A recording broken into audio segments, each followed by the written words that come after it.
Hey everyone, Tom here. Welcome back to the shed. It's another cold, windy day. Went from nice hot t-shirt weather to it's like 5 degrees today Celsius, and it's been raining off and on. So I'm tucked up in the shed. I'll give you guys a shot of the garden here. Whoa.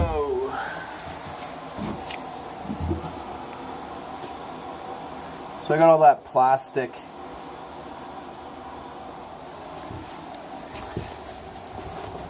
I put a bunch of 6mm poly, just the stuff that you use to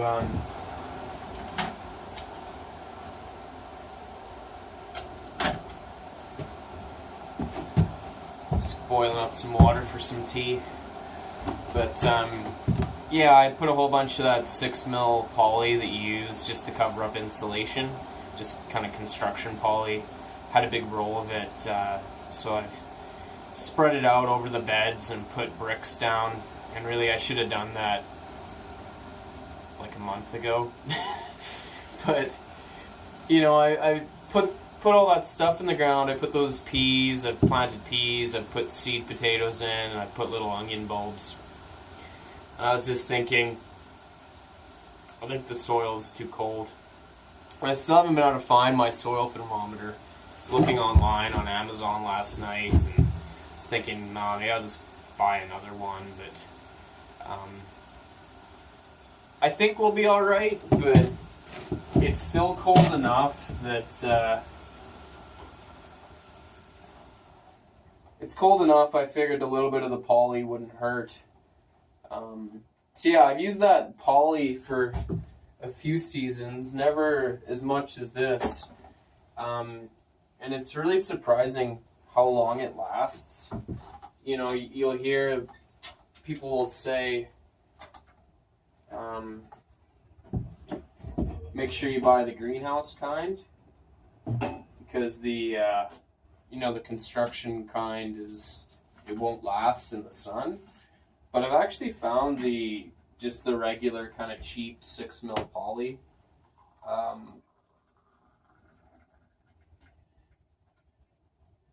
tea looks really weak. I just threw the bag in from yesterday, but I think we need to make this a little stronger. Let's throw another one in there. Anyway, back on topic. That construction grade poly actually lasts quite a long time. I mean, I think if you're going to go to the expense of building like a nice frame for like a greenhouse, or like a really nice kind of cold frame, then I think it would be worth spending a little bit extra and getting the more expensive greenhouse kind. But if you're just gonna do kind of what I did and just throw it out over the beds, yeah, I don't think that construction stuff breaks down nearly as fast as people think it does. It holds up to the sun and to the elements pretty good, and it's cheap and easy to find, right? So yeah, I'd recommend that construction poly. The only thing is, the way I've got it covered over the beds is with any rains or late snowfalls we get now. Obviously that, you know, moisture is going to have a tougher time getting into the soil, and it's basically just going to pool up on the top. But that's fine. Once it melts and a puddle forms, I can just make a really small little drain hole in each of those puddles, just a tiny little hole that'll allow the water to drain into the bed. Or I just leave it. It'll trap so much humidity under that plastic that it'll be a long time before I need to water those beds again anyway. So yeah, I basically just got a whole bunch of poly spread out today. These bring you guys up here for a little look. You see my kale and my spinach, or sorry, kale and lettuce. Looks like a little bit of that spinach still survived, which I find really incredible. There's a few bits coming up here. And then this kale. Because I didn't think anything from that first sowing was going to make it. Because it got crazy cold in here at night. But it just shows you how tough seeds can be. So yeah, I figured today, I don't know, I might just kind of hunker down in the shed now and clean up some of my tools. Brought over some files and some sandpaper, and I'd like to just go over all my handles and make them nice and smooth and just clean up the metal parts best I can. Sand off any rust, and then when I'm done, I'll add a little bit of oil to the wood. So that's something I wanted to talk about. If you look up kind of how to look after your garden tools, a lot of people will say to use, what's the name of that oil now? I can't remember. Yeah, linseed oil, boiled linseed oil. And they say to use boiled because once it's boiled, not raw, because they say any kind of raw vegetable oil, which linseed is just it's a seed, any kind of seed oil, it'll go rancid. Oh, that tea's good. It's pretty hot still. But, yeah, it says it goes rancid. But my experience, I've used just regular canola oil. Now, there's some people out there who probably say, oh, I've tried that, and yeah, it went rancid. For me, it didn't. I only put a little bit on, and, I rub most of it off, so only a small amount actually soaks into the wood. I don't, stick them in a bucket of canola oil. I just rub a little bit on the handles. Yeah, and most of it kind of wears off. I can show you, I got this little spade I cleaned up just recently,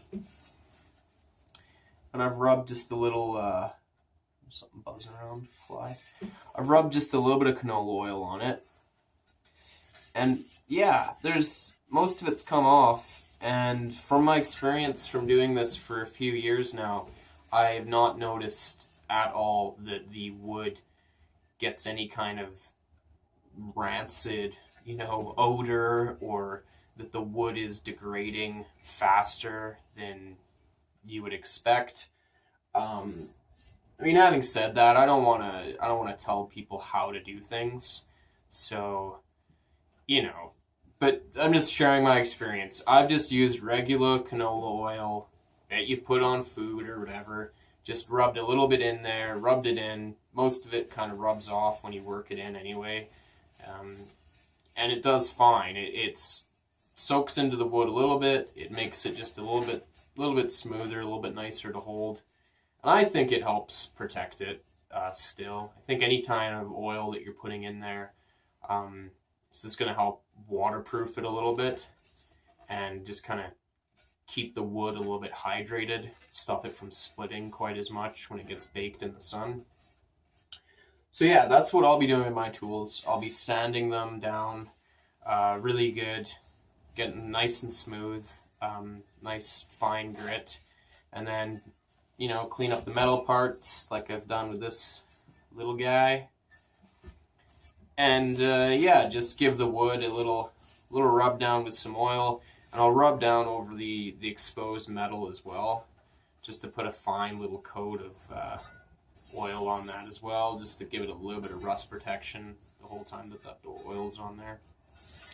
But anyway, that's my plans for this afternoon. And that was a big old ramble. Anyway, I'm second guessing myself now with putting that stuff out, and I was kind of thinking, yeah, like it felt warm enough, the soil, but maybe it's still too cold, and maybe I've just wasted those seed potatoes and whatnot. It's not the expense. Like, I don't care about buying more seed potatoes. They're not very expensive. I'm not too concerned about that. It's the time that's annoying because, it might be 3 weeks from now when I finally kind of realize, like, hey, these, or a month that these seed potatoes aren't coming up. And then that's a month of the growing season that I've wasted on this batch of planting. Where if I'd have just been a little bit more patient and waited till the soil was a little warmer, and I could prove it was warm enough with my thermometer, if I'd done that, then I wouldn't be worried. But anyway, this happens all the time. I do something and then kind of question and doubt myself afterwards, but they're in the ground now. There's nothing, I'm not digging them up. That's it. So I gotta just stop fretting and just move on to the next thing. But yeah. Oh, that's nice. I'm glad I added that other tea bag though. It would have been, like tea colored water. I like having this little propane camp stove in here. Kind of makes this feel like my little hut, my little home away from home. But anyway, well, I guess I'll let you guys go. I've rambled on long enough. Just gonna enjoy my tea here and look out at the garden and imagine what it's gonna look like a couple months from now. Yeah.